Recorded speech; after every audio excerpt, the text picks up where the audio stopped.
আজই ডাউনলোড করুন আর এনজয় করুন আপনার পছন্দের শো।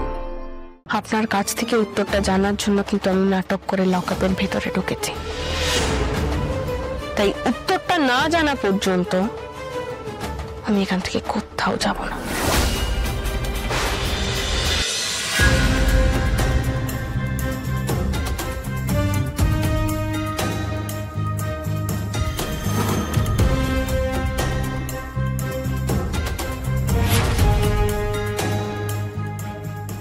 আমাকে দেখে ভয় পাচ্ছেন নাকি অবাক হচ্ছেন? কি ভয়? হ্যাঁ, তোমার কি আমাকে দেখে সেরকম কিছু মনে হলো? ভয় পাচ্ছেন না বলছেন? আমার না বিশেষ ভয়টার মতো কিছু নেই, আর ভয় পেতে যাবোই বা কেন?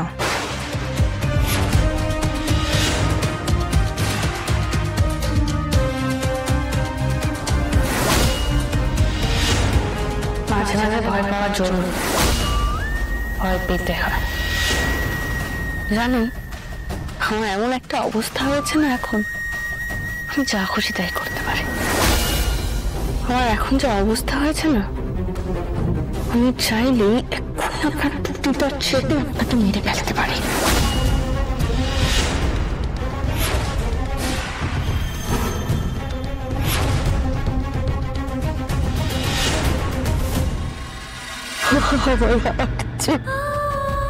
ম্যাডাম, আপনি তো উপর উপর এত ভরসা করেন, ওর উপর আরেকটু ভরসা করুন।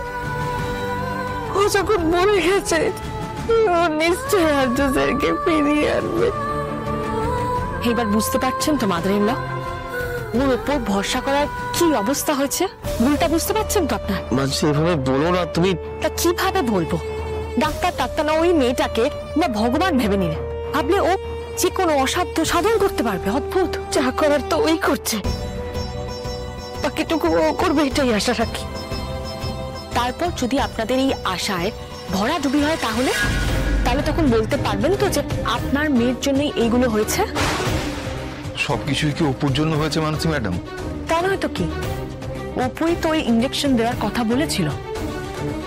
মানসী, আমার এত কথা ভালো লাগছে না, তুমি চুপ করো। ইঞ্জেকশন দেওয়ার ফলে যে সাইড এফেক্ট আছে সেটা তো ওনাদেরকেও জানতে হবে, ডক্টর বলে দিয়েছিলেন।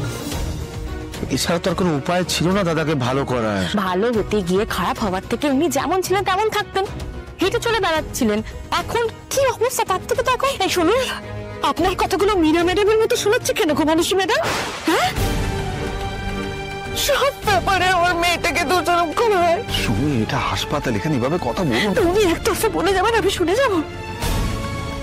মেয়েটা হয়েছে সেরকম, বারবার বলেছিলাম বুঝে শুনে জড়ান,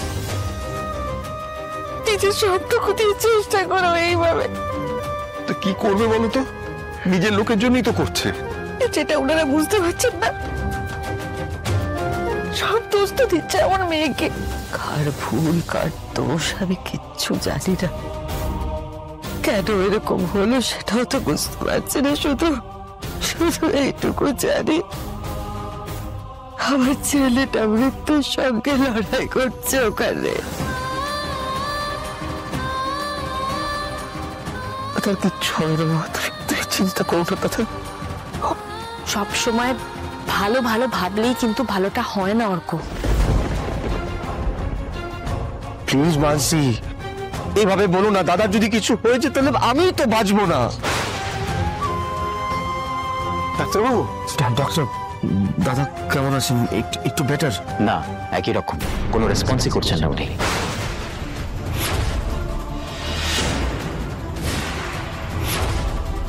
আরো কিছুটা সময় যাক, দেখি যদি কিছু। আপনারা জোর দিয়ে কেন কিছু বলতে পারছেন না? কেন কিছু পজিটিভ নিউজ আমাদের দিতে পারছেন না? সেই জায়গাতেই তো আমরা নেই ম্যাডাম। একটু পজিটিভ কিছু দেখলে আমরাও কিছুটা নিশ্চিন্ত হতে পারতাম, কিন্তু মামা কিচ্ছু হবে না দাদার মা। আমার ছেলেটা আর কত কষ্ট পাবে ভগবান, আর কত কষ্ট পাবে। ওকে ফিরিয়ে দাও, ওকে ঠিক করে দাও। বারণ করেছিলাম আমি মাদার-ইন-ল, আমি বারবার বলেছিলাম আপনাকে যে ওই মেয়েটার ওপর অন্ধ বিশ্বাস না করতে। না, আমি তো বলেছিলাম, কিন্তু উনি আমার কোনো কথাই শোনেন। উল্টে আমাকে 2-4 কথা শুনিয়ে দেয়। আচ্ছা ঠিক আছে, তুমি এখন চুপ করো না। আমি স্পষ্ট কথা বলি বলি এত প্রবলেম, তাই তো? এবার আপনারা নিশ্চয়ই বুঝতে পারছেন আপনারা কত বড় ভুল করেছেন। এখন এখন ভয় এটাই হচ্ছে যে আপনারা বিশ্বাসের দাম না চোখের জলে মেটাতে হয়। আচ্ছা ঠিক আছে, এবার থামো না, যা ভালো লাগছে না। আর এই মেয়েটাও অদ্ভুত, বড় বড় কথা বলে আর্যদাকে এখানে রেখে কোথায় চলে গেল ভগবান জানে।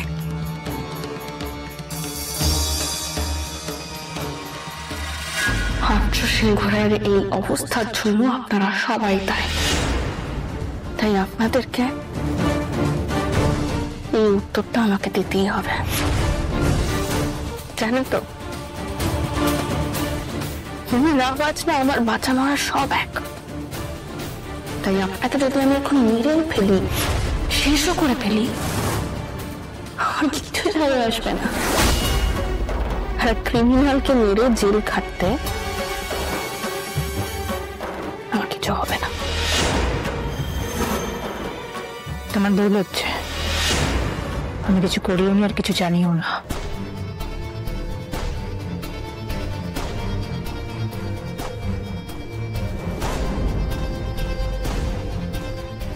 জানেন না? কি জানেন না আপনি? সব জানেন আপনি। আর্য সিংহ রায়কে যে ইনজেকশনটা দেওয়া হয়েছে, যার জন্য মানুষটা এতটা কষ্ট পাচ্ছে, তার অ্যান্টিডোটের নামটা বলুন। ম্যাডাম, সেটা আপনাকে বলতেই হবে। আপনার কাছ থেকে উত্তরটা জানার জন্য কিন্তু আমি নাটক করে লকআপের ভেতরে ঢুকেছি। তাই উত্তরটা না জানা পর্যন্ত আমি এখান থেকে কোথাও যাব না।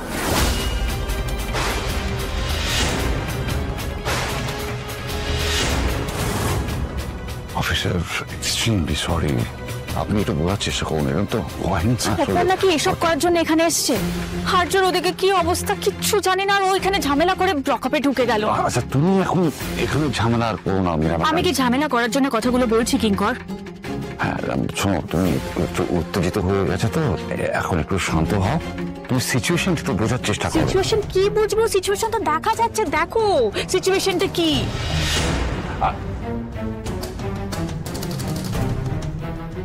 তুমি এটা কি করলে অপর্ণা? কেন গায়ে হাত তুললে? অপর্ণা, তুমি বলেছিলে আর্যকে বাঁচানোর সুযোগ খুঁজে পাওয়ার জন্য তুমি এখানে আসবে, কেন মিথ্যে কথা বললে? একটু শান্ত হন মীরা ম্যাডাম। শান্ত আমি কি করে হব অপর্ণা? অকারণে ঝামেলা বাড়িয়ে তুমি লকআপে ঢুকে পড়লে। আমি এদিক সামলাবো না ওদিক, বলো তো? তুমি এরকম ইরেসপন্সিবলের মতন কাজ কেন করলে? তুমি এখন এখানে বসে এসআর এর জন্য কি করতে পারবে? আপনাকে আমাকে নিয়ে ভাবতে হবে না মীরা ম্যাডাম। আরে আমি ভাবছি, কারণ এসআর এর ভাগ্য তোমার উপর ডিপেন্ড করছে অপর্ণা। একটু ভরসা করুন আমার উপরে প্লিজ। কি ভরসা করবো? চলো এখান থেকে, চলুন।